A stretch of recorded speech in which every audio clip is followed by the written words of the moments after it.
Este 26 de marzo se cumplen los 33 años de la creación del Mercosur,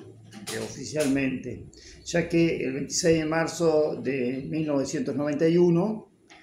se firmó el Tratado de Asunción entre Argentina, Brasil, Uruguay y Paraguay, que daba el puntapié inicial de esta integración entre países, un paso importantísimo en la reintegración, en la reconfiguración de esta región de América Latina, que nació dividida después de la Revolución de Mayo de 1810. Una región que tiene hunde sus raíces en la historia más profunda, mucho antes incluso de la época de dominación colonial hispano-lusitana, puesto que esta región, que luego fue el Virreinato del Río de la Plata, y que no se pudo mantener cohesionada como muchos de los libertadores querían, entre otros Artigas, también San Martín, Bolívar, por supuesto, desde el norte de nuestra América.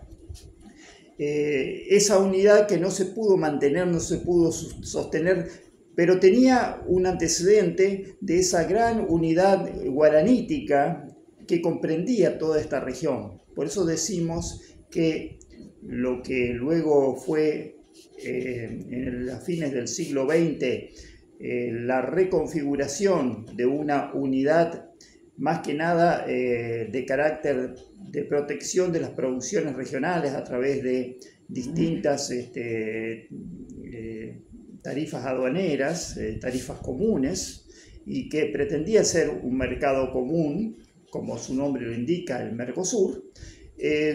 fue sufriendo distintas circunstancias, idas y venidas. En algún momento funcionaba más a pleno, luego tuvo sus traspiés, sus cuestionamientos de distintas gestiones, distintos gobiernos, principalmente del Uruguay y de Paraguay, que pretendían romper esas relaciones del Mercosur, o por lo menos liberar las importaciones y exportaciones, dejando de lado las tarifas comunes, pero que no lo hicieron porque justamente son países que dependen de los dos más importantes, por lo menos en Producto Bruto, como son el Brasil y la Argentina. También en el gobierno argentino y en el gobierno del Brasil hubo momentos en donde se cuestionó duramente la existencia del Mercosur. Con el tiempo también se adhirió Bolivia, y en algún momento hubo un proyecto de incorporar a Venezuela, en una ampliación de esta región que debiera reunificarse como justamente lo comentaba, lo aspiraran nuestros libertadores. Hay mucha bibliografía respecto de la unidad latinoamericana, de la fragmentación o balcanización de nuestra región, como trabajos como la historia de la nación latinoamericana, las diversas historias sobre Artigas que tratan esta temática, el estudio de nuestros antepasados americanos a través de lo que fue la gran integración del Incario, es decir, de lo que se llamó para los occidentales el Imperio Incaico, que era una enorme región integrada a través de el gobierno de los incas en toda la región andina, que comprendía una amplísima región. También reflexiones sobre nuestra América, nuestra literatura, la política y la filosofía. Todo eso son trabajos que se han hecho a través del tiempo. Recordemos a Manuel Ugarte, justamente en este trabajo hay una semblanza de este gran americanista que fue Manuel Ugarte, que a principios del siglo XX replantearon el tema o refrescaron de alguna manera el tema de la integración latinoamericana. Incluso la integración continental, como lo decía Metol Ferré, ¿no? La era de los continentes. Pero nosotros tenemos que ir hacia la profundidad de nuestra América, como Rodolfo Kusch lo menciona, la América profunda, y referirnos a la cohesión de esta región a través de el mundo guaranítico, ¿no? El guaraní como lengua, como cultura y como pueblo se fue expandiendo desde la región amazónica hacia el sur, dicen, en busca del mito de la tierra sin mal,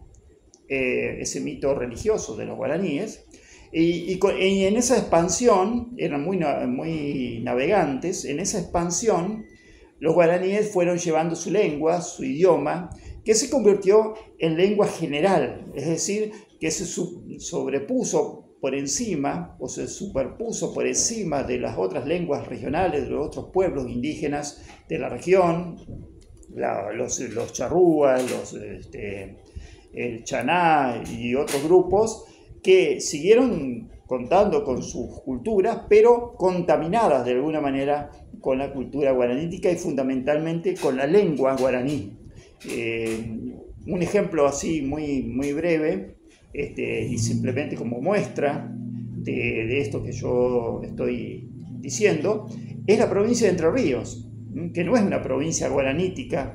esencialmente, pero si nosotros nos vamos a la toponimia de la provincia de Entre Ríos, es decir, a los nombres de los lugares, a los nombres de los animales, de las plantas autóctonas, de los ríos, de los arroyos, encontramos que la mayoría de los nombres de origen indígena, es decir, previo a la aparición de los europeos en nuestra América, la mayoría de esos nombres son en lengua guaraní, siendo que Entre Ríos era una provincia marginal dentro del mundo guaranítico, es decir, era el final de su dominio antes de llegar al Océano Atlántico. Sin embargo, los nombres guaraníticos predominan en forma casi absoluta en el territorio entrerriano. Podemos decir que no encontramos nombres que no sean guaraníticos, hablando de lenguas previas a la conquista hispano-lusitana. Encontramos el río Uruguay, el río Paraná, el Aguaribay, el Capibá, así como el animal, que son nombres de origen guaranítico, y si seguimos en la lista, en todos los nombres de origen indígena nos encontramos con la lengua guaranítica. Por lo tanto, el guaraní fue una lengua y una cultura que comprendió toda esta amplia región que hoy conocemos como el sur de Brasil, la profundidad amazónica, el Paraguay, que tiene como uno de sus idiomas oficiales el guaraní, por supuesto las provincias argentinas del litoral, el Uruguay. Toda esta región estaba comprendida dentro del mundo guaranítico, y de alguna manera esta región fue la que luego configuró primero el virreinato del Río de la Plata, con todos sus dominios, incluso los estados actuales del sur de Brasil, como Río Grande, y luego la gran creación de Artigas, que es la Liga de los Pueblos Libres. Podríamos decir uno de los últimos intentos de integración de la región, que luego se fue fragmentando a partir de primero la derrota de Artigas, el fin de la era artiguista, y finalmente, tras el triunfo, aunque parezca una contradicción, el triunfo de la Confederación o de las Provincias Unidas de la Argentina sobre el Brasil, en la guerra que tuvo el Brasil en la década del 20 del siglo XIX, pero tras la firma del tratado del fin de la guerra,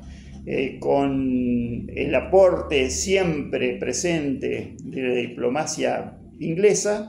terminó fragmentando esta región y creando la República del Uruguay. Nuestros hermanos uruguayos que nacen a partir de este tratado. Paraguay ya estaba separada desde antes, también como parte de la ceguera política de los gobernantes metropolitanos de Buenos Aires, de Montevideo, que siempre conspiraron y miraron de reojo a los pueblos que ellos llamaban el interior, como el caso de Asunción del Paraguay. Pero hoy en día tenemos una herramienta importante como es el Mercosur, pero que debe refundarse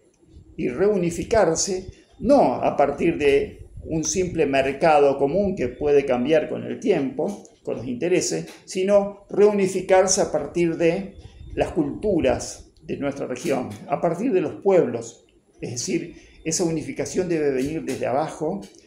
para que tenga sustento a través del tiempo. Esta es la reflexión a partir de esta fecha simbólica de los 33 años de la vigencia del Mercado Común del Sur y su sigla Mercosur.